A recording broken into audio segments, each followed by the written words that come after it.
Hi everyone, आइए आज के इस वीडियो में हम क्लास 10th का फिजिक्स का चैप्टर नंबर 3 विद्युत धारा से रिलेटेड इम्पोर्टेंट ऑब्जेक्टिव क्वेश्चंस देखने वाले हैं जो कि आपके बोर्ड एग्जाम के लिए इम्पोर्टेंट होने वाला है। ओके, और ये हमारा इस चैप्टर का पार्ट 1 वीडियो है। इसी तरह हम लोग इसका 2 पार्ट और लाएंगे जिसमें हम लोग इससे रिलेटेड इम्पोर्टेंट क्वेश्चंस देखने वाले हैं जो कि ऑब्जेक्टिव क्वेश्चंस होगा। ठीक है, तो ये मेरा पार्ट 1 वीडियो है। ओके, तो चलिए शुरू करते हैं। ओके, पहला क्वेश्चन हमारे पास है, निम्न में से कौन अर्धचालक नहीं है। ओके, तो इसमें 4 ऑप्शंस है। पहला है silicon, option number A, option number B है जर्मेनियम, ऑप्शन नंबर सी पारा, ऑप्शन नंबर डी कोई नहीं। ओके, तो इनमें से कौन सा जो है अर्धचालक है ये आपको बताना है। ठीक है, तो इसका राइट आंसर हो जाएगा आपका ऑप्शन नंबर सी पारा। पारा क्या है? पारा अर्धचालक में आता है। ठीक है,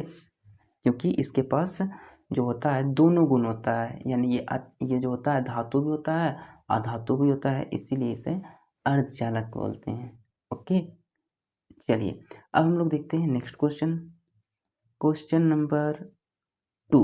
ओके, वोल्ट बाय एम्पियर यानी कि वोल्ट बटा एम्पियर प्रदर्शित करता है। तो वोल्ट बटा एम्पियर, एम्पियर को ए से डिनोट करते हैं। ठीक है, तो वोल्ट बटा एम्पियर ये किसके बराबर होता है?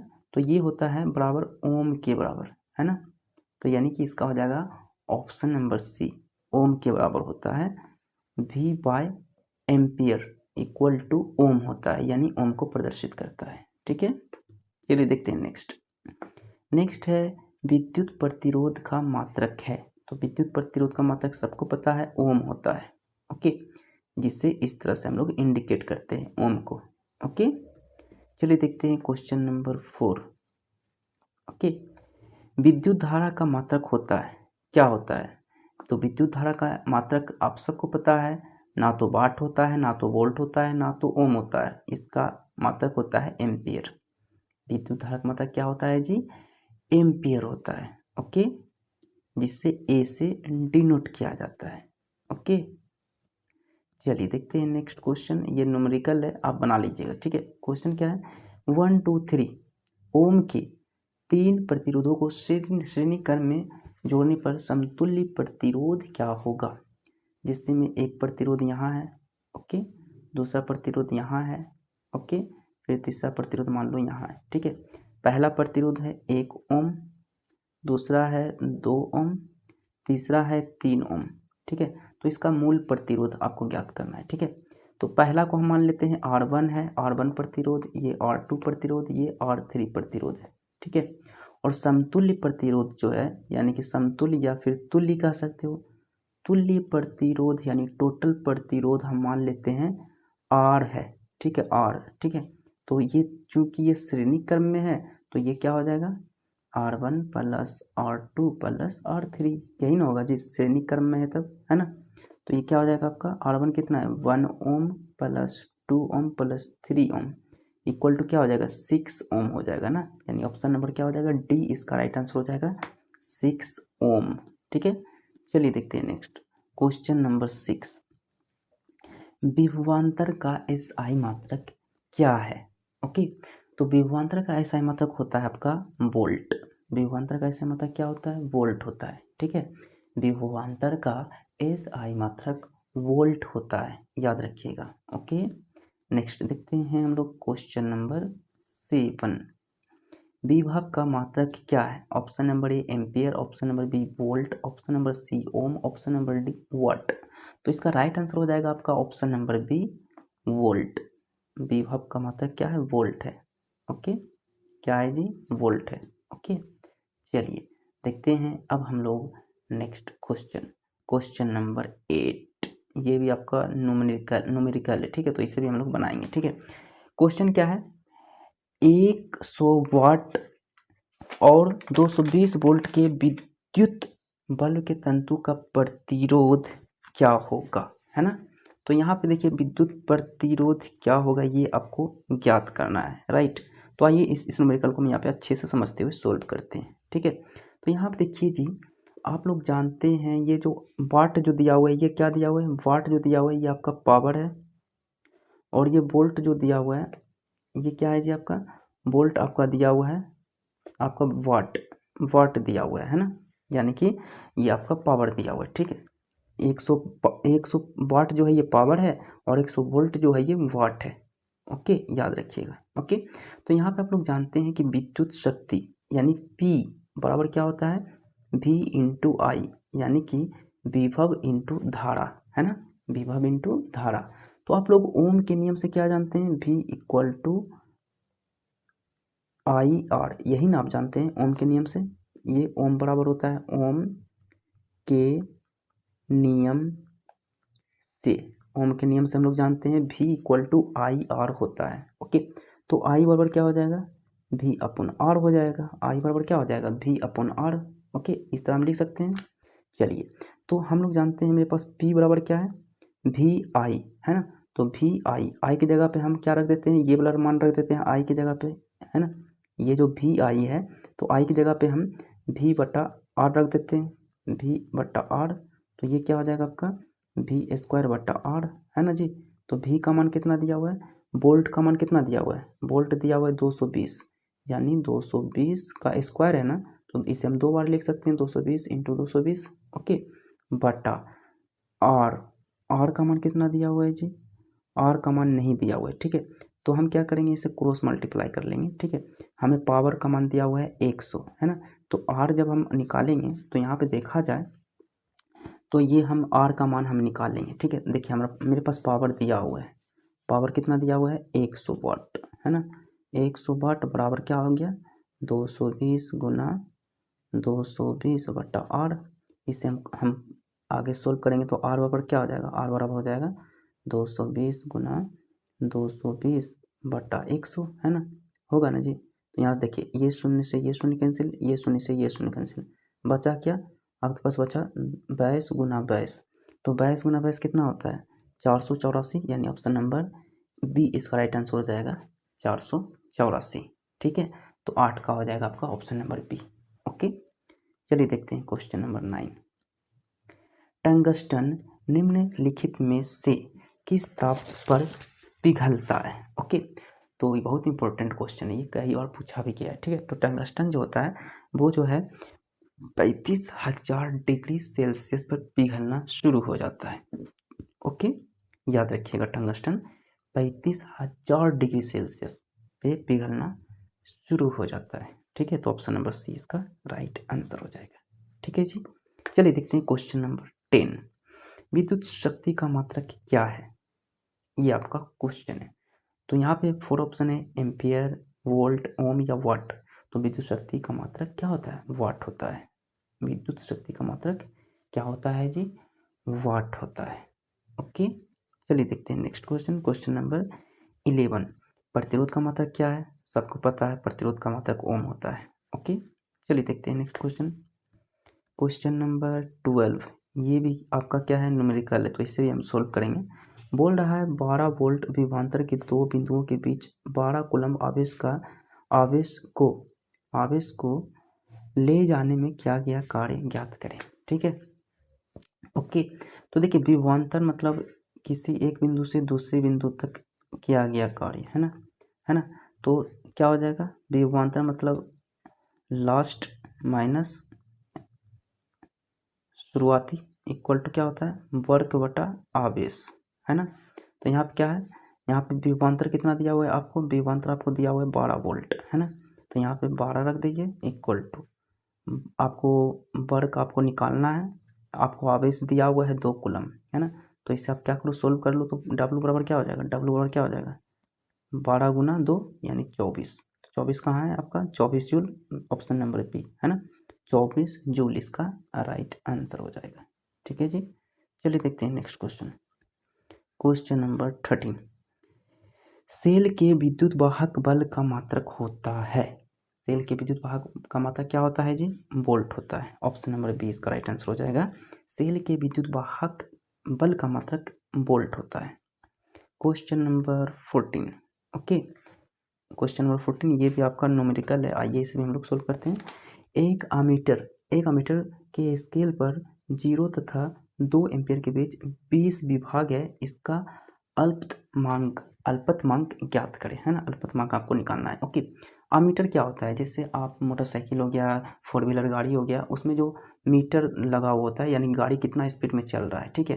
तो मान लो ये आपका एमीटर का ये सुई है, ठीक है, ये सुई अमीटर का है। ओके, ये मान लो यहाँ से यहाँ शुरू 0 से शुरू हुआ, ठीक है, और यहाँ से जो है यहाँ तक 2 एम्पियर ये आपका है, ठीक है। ओके, 2 एम्पियर ये आपका ये सुई है आपका, ठीक है। ये जो है ना 20 भाग में बटा हुआ है, यहाँ जो है ना 20 भाग में, इसी का ये 20 भाग में बटा हुआ है। कितने भाग में बटा हुआ है जी? 20 भाग में बटा हुआ है, ठीक है। ओके, तो आपको पूछ क्या रहा है जी? अल्पतमांक, यानी कि न्यूनतम मान आपको पूछ रहा है ना। यानी कि आपसे क्या पूछ रहा है? लिस्ट काउंट, यानी कि जितना कम हो सके, है ना। LEAST, लिस्ट काउंट आपसे पूछ रहा है ना। लिस्ट काउंट मतलब होता है अल्पतमांक। तो अल्पतमांक बराबर होता है, लिस्ट काउंट बराबर होता है आपका range, RANGE, range upon total number of division, total number of division. Okay, तो रेंज कितना है जी? रेंज आपका दिया हुआ है, कितना दिया हुआ है? रेंज दिया हुआ है आपका 2 से 0 हो जाएगा, है ना। 2 से 0 रेंज हो जाएगा। और टोटल डिवीजन कितना दिया हुआ है? 20, है ना। तो 20 हो जाएगा, ठीक है। यानी कि 2/20, है ना। जब इसे आप यहाँ पे काटोगे तो ये 10 बार में कट जाएगा, ठीक है। यानी 1/10, इसे आप भाग दोगे तो 0.1 एम्पियर आएगा, ठीक है। तो 0.1 एम्पियर कहाँ है? तो ऑप्शन नंबर ए 0.1 एम्पियर यहाँ पे है, ठीक है। तो ऑप्शन नंबर ए इसका राइट आंसर हो जाएगा, ठीक है। चलिए देखते हैं नेक्स्ट क्वेश्चन, क्वेश्चन नंबर 15। आवेश का SI मात्रक क्या है? तो आवेश का SI मात्रक कूलम्ब होता है। ऑप्शन नंबर डी इसका राइट आंसर हो जाएगा, कूलम्ब होता है। आवेश का SI मात्रक क्या होता है जी? कूलम्ब होता है, याद रखिएगा। चलिए, ये सब इजी क्वेश्चन था, इसलिए मैंने इसमें ज़्यादा आपको समय मैं नहीं लूँगा, ठीक है। चलिए नेक्स्ट है, जब किसी चालक तार से विद्युत धारा प्रवाहित होती है तो गतिशील कण होते हैं। तो गतिशील, जब किसी चालक में विद्युत धारा हम लोग प्रवाहित करते हैं, उसमें जब हम विद्युत धारा देते हैं तो चालक में कौन सा कण गतिशील होने लगता है, चलने लगता है? ऑप्शन नंबर ए परमाणु, option number B ion, option number C proton, option number D electron. तो इसका राइट आंसर हो जाएगा आपका इलेक्ट्रॉन, है ना। इलेक्ट्रॉन हो जाएगा, ठीक है। जैसे मान लो ये चालक है ना, इसमें क्या है? इलेक्ट्रॉन। अब सबको पता है इलेक्ट्रॉन में माइनस माइनस माइनस होता है, आवेश होता है ना। हाँ जी, माइनस माइनस आवेश होता है। ओके, अब यहाँ से आपने क्या किया? करंट दिया, है ना। यहाँ से आपने करंट यहाँ से प्रवाहित किया, ठीक है। अब ये करंट जो है ये भी क्या होता है? माइनस में होता है। करंट भी जो होता है वो क्या होगा? माइनस में होता है, ठीक है। तो ये माइनस जो है ना, जैसे ही इन करेगा इसमें, जैसे ही चालक में इन करेगा, है ना, तो ये माइनस माइनस को क्या करेगा? रिपेल करेगा, है ना। ये क्या करेगा? रिपेल करेगा। तो ये रिपेल करेगा, फिर ये इसको रिपेल करेगा, ये इसको रिपेल करेगा, है ना। यानी आकर्षित नहीं करेगा, विकर्षित करेगा, एकदम धक्का देगा तो धीरे धीरे धीरे करंट फौरन एक चालक के इस पार से इस पार आ जाएगा, है ना। तो इस प्रकार जो है इलेक्ट्रॉन जो है इसमें गतिशील होता है, ठीक है जी। चलिए देखते हैं नेक्स्ट क्वेश्चन, क्वेश्चन नंबर 17। निम्नलिखित में कौन सा विद्युत का सुचालक होता है? ओके, तो इसमें यहाँ पे दिया हुआ है सल्फर, प्लास्टिक, आयोडीन और ग्रेफाइट। सुचालक मतलब होता है कि विद्युत का सबसे अच्छा चालक, यानी तुरंत उसमें करंट पार हो जाता है, करंट बहुत जल्दी उसमें आ जाता है, ठीक है। इसमें आपको समझना है, सुचालक मतलब सबसे बेस्ट कंडक्टर, है ना, जिसमें करंट बहुत जल्दी जो है चला जाए, ठीक है। तो इसका राइट आंसर हो जाएगा ग्रेफाइट में जो है करंट बहुत जल्दी जो है रिएक्शन हो जाता है करंट का, ठीक है। बहुत जल्दी करंट इसमें आर पार चला जाता है, ठीक है। चलिए देखते हैं नेक्स्ट, विभवांतर का मात्रक होता है, क्या होता है? तो विभवांतर का मात्रक होता है वोल्ट। विभवांतर का मात्रक क्या होता है? वोल्ट होता है। ओके, याद रखिएगा, वोल्ट होता है। विभवांतर जहाँ भी रहेगा देखिएगा वोल्ट में ही लिखा हुआ रहता है। ओके, अब प्रतिरोध रहता है तो ओम में रहता है लिखा हुआ, सबको पता है, ठीक है।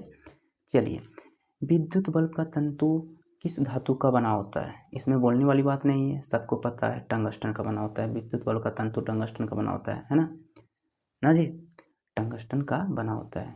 ओके, ये तंतु को यहाँ पे फिलामेंट भी बोल देते हैं कभी कभी, है ना। विद्युत बल्ब का फिलामेंट, तंतु बोलिए या फिलामेंट बोलिए, बात एक है ना जी, तंतु या फिलामेंट, है ना। क्वेश्चन कभी किसी तरह भी पूछ सकता है, याद रखिएगा, ठीक है।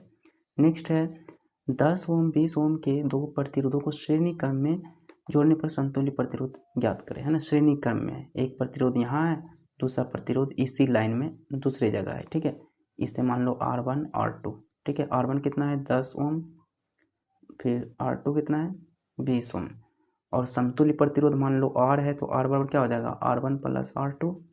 तो R1 कितना है 10, R2 कितना है 20, तो कितना हो जाएगा 30 ओम। 30 ओम कहाँ है आपका, ऑप्शन नंबर सी हो जाएगा इसका राइट आंसर, 30 ओम, ठीक है जी। चलिए देखते हैं next question, question number 21।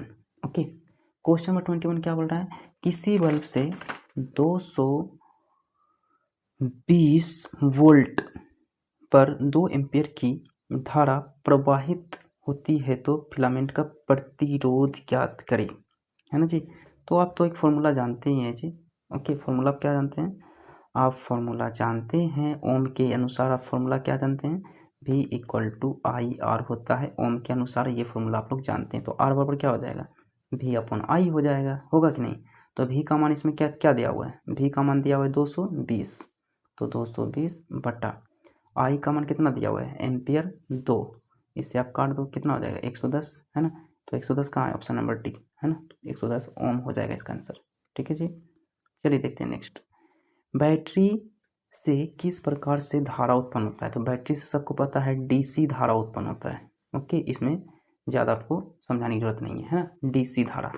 Okay, चलिए, यानी कि दिष्ट धारा जिसे बोलते हैं, ठीक है। DC धारा मतलब दिष्ट धारा, AC धारा मतलब प्रत्यावर्ती धारा, है ना जी, यही ना होता है। चलिए, अमीटर को विद्युत परिपथ में कैसे जोड़ा जाता है, ये आपको बताना है, ठीक है। तो इसका राइट आंसर क्या हो जाएगा जी, बताइए, बहुत ही इंपॉर्टेंट क्वेश्चन है। तो याद रखिएगा, अमीटर को श्रेणी क्रम में जोड़ा जाता है। अमीटर को किस में जोड़ा जाता है श्रेणी क्रम में। श्रेणी क्रम मतलब समझते हैं, एक ही लाइन में वो सारा का सारा जो है इस तरह प्रतिरोध है जो है रहता है, ठीक है। जैसे ये प्रतिरोध एक लाइन में, अब देखिए ये हो गया श्रेणी क्रम में, है ना। और समांतर क्रम में क्या हो गया, जैसे एक प्रतिरोध यहाँ है, दूसरा प्रतिरोध यहाँ है, फिर ये क्या होगा, फिर यहाँ ये प्रतिरोध आ गया, फिर ये प्रतिरोध यहाँ आ गया, है ना। तो इस तरह ये जो है जो होता है ये हो गया समांतर क्रम में, है ना। ये देखिए एक दूसरे के सामने हो गया, है ना, समांतर क्रम में। ये हो गया सारा का सारा एक ही लाइन में श्रेणी क्रम में, ठीक है। तो याद रखिएगा अमीटर को श्रेणी क्रम में जोड़ा जाता है, ठीक है जी। चलिए देखते हैं next question, question number 24, volt meter को विद्युत परिपथ में कैसे जोड़ा जाता है, ये आपका क्वेश्चन है। तो याद रखिएगा वोल्ट मीटर को ना हमेशा समांतर क्रम में जोड़ा जाता है। वोल्ट मीटर को किस में जोड़ा जाता है, समांतर क्रम में, ठीक है। चलिए देखते हैं नेक्स्ट क्वेश्चन, क्वेश्चन नंबर 25, विभवांतर मापने वाले यंत्र को क्या कहा जाता है। विभवांतर मापने वाले यंत्र को क्या कहा जाता है, तो विभवांतर मापने वाले यंत्र को वोल्ट मीटर कहा जाता है। विभवांतर मापने वाले यंत्र को वोल्ट मीटर कहा जाता है, ठीक है। नेक्स्ट क्वेश्चन, 1 वोल्ट कहलाता है, यानी 1 वोल्ट बराबर क्या होता है, तो 1 वोल्ट बराबर होता है आपका जूल बटा कूलम्ब, है ना। 1 वोल्ट बराबर क्या होता है जी, जूल बटा कूलम्ब, ठीक है। तो ऑप्शन नंबर बी इसका राइट आंसर हो जाएगा, जूल बटा कूलम्ब, ऑप्शन नंबर बी, ठीक है जी। तो 26 का बी राइट आंसर हो जाएगा। ओके, चलिए देखते हैं नेक्स्ट, किलोवाट घंटा यानी कि KWH का मात्रक है। किलोवाट घंटा किसका मात्रक है, ये आपको बताना है। तो किलोवाट घंटा मात्रक है विद्युत ऊर्जा का। किलोवाट घंटा किसका मात्रक है, विद्युत ऊर्जा का। ओके, देखते हैं क्वेश्चन नंबर 28, विद्युत हीटर की कुंडली में किसका प्रयोग किया जाता है। सबको पता है नाइक्रोम का प्रयोग किया जाता है। विद्युत हीटर की कुंडली में नाइक्रोम का प्रयोग किया जाता है। बहुत ही इंपॉर्टेंट क्वेश्चन ये है, बार बार पूछा जाता है, बहुत ही ईजी क्वेश्चन है। ओके, इसका आप गलत मत कीजिएगा, ठीक है। चलिए देखते हैं नेक्स्ट क्वेश्चन, क्वेश्चन नंबर 29, विद्युत चुंबक बनाए जाते हैं। तो विद्युत चुंबक बनाए जाते हैं नरम लोहे के, नरम लोहे के, नरम लोहे के, नरम लोहे के। ओके, विद्युत चुंबक नरम लोहे के बनाए जाते हैं, याद रखिएगा, ठीक है। चलिए, विद्युत धारा उत्पन्न करने की युक्ति यानी कि मशीन कहलाता है, क्या कहलाता है, जनित्र, मोटर, एमीटर या गैल्वेनोमीटर। तो विद्युत धारा उत्पन्न करने की मशीन कहलाता है जनित्र, जनित्र कहलाता है। ऑप्शन नंबर ए इसका राइट आंसर हो जाएगा, जनित्र कहलाता है। ठीक है, चलिए देखते हैं नेक्स्ट क्वेश्चन नंबर 31। 1 HP यानी कि 1 हॉर्स पावर यानी कि एक अश्व शक्ति बराबर होता है, सबको पता है 746 वाट के बराबर होता है। 746 वाट के बराबर होता है। एक अश्व शक्ति बराबर 746 वाट यानी 1 HP बराबर 746 वाट। निम्न में से कौन सा संबंध सत्य है? इनमें से कौन सा संबंध सत्य है आपको बताना है। ठीक है, तो आपको सबको पता है ओम के नियम से क्या होता है, V = IR होता है। ओम के नियम से V = IR होता है, तो V = IR यानी ये कथन सत्य है। बाकी ये कोई भी कथन सत्य नहीं है, इसमें कोई फॉर्मूला नहीं बनता है, सारा का सारा गलत है ना। चलिए अब हम लोग देखते हैं नेक्स्ट क्वेश्चन नंबर 33। निम्नलिखित में कौन सा पद विद्युत परिपथ में विद्युत शक्ति को निरूपित करता है ना। विद्युत परिपथ में विद्युत शक्ति को निरूपित करता है, कौन करता है, तो I²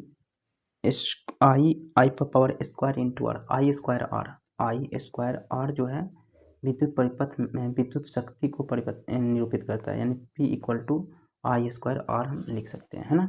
तो इसमें ऑप्शन नंबर ए इसका राइट आंसर हो जाएगा। ठीक है जी, चलते हैं हम लोग नेक्स्ट क्वेश्चन में। स्थिर विद्युत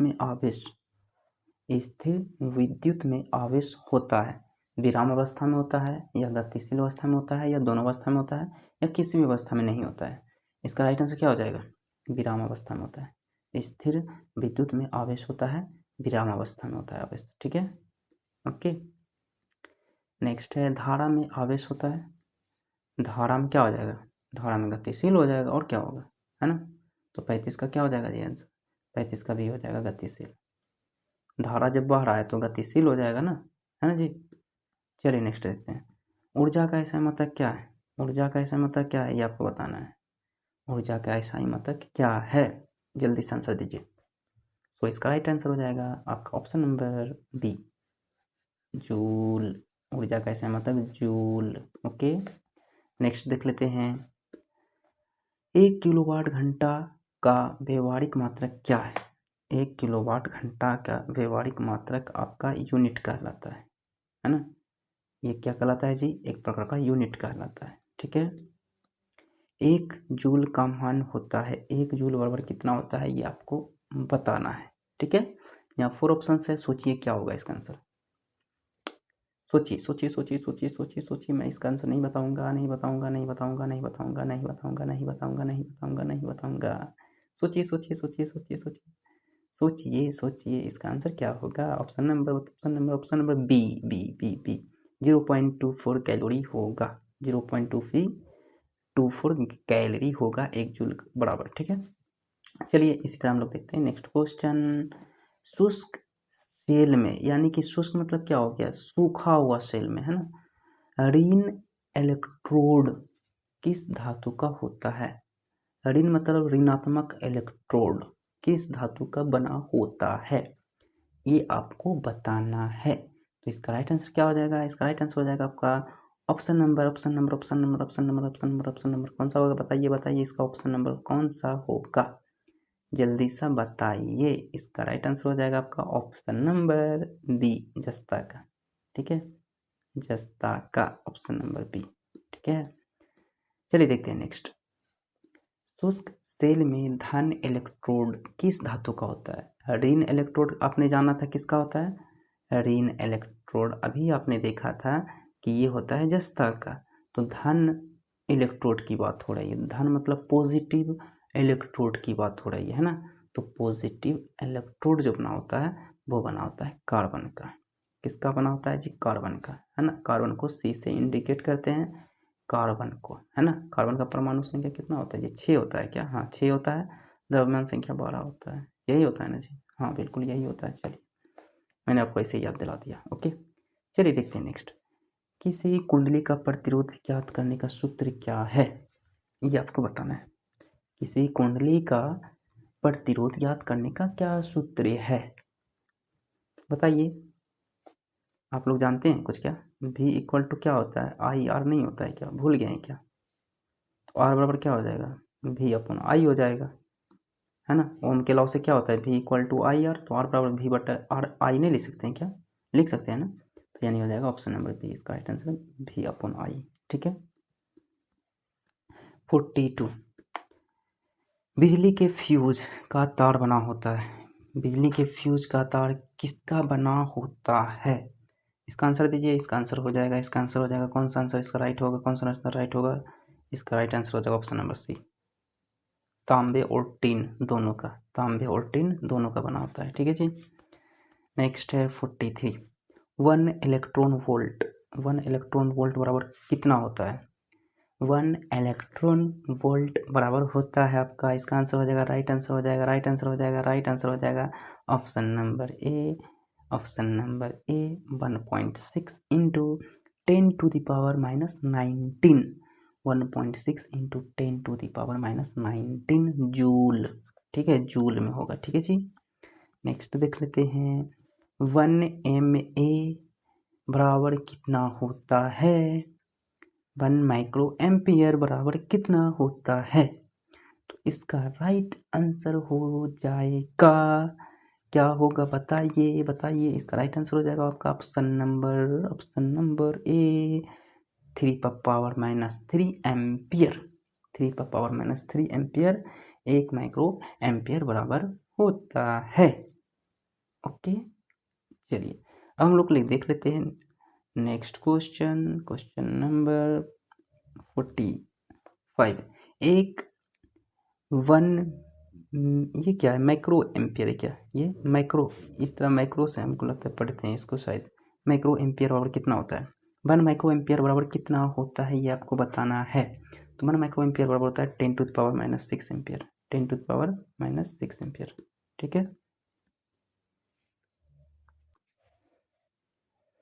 चलिए देखते हैं नेक्स्ट क्वेश्चन नंबर 46, चालक में इलेक्ट्रॉन तभी गमन करता है जब चालक के अनुदिश क्या होता है, ये आपको बताना है। ओके, तो 46 का हो जाएगा, विद्युत दाब में अंतर, विद्युत दाब में अंतर के कारण होता है, ऑप्शन नंबर बी इसका राइट आंसर हो जाएगा। ठीक है जी।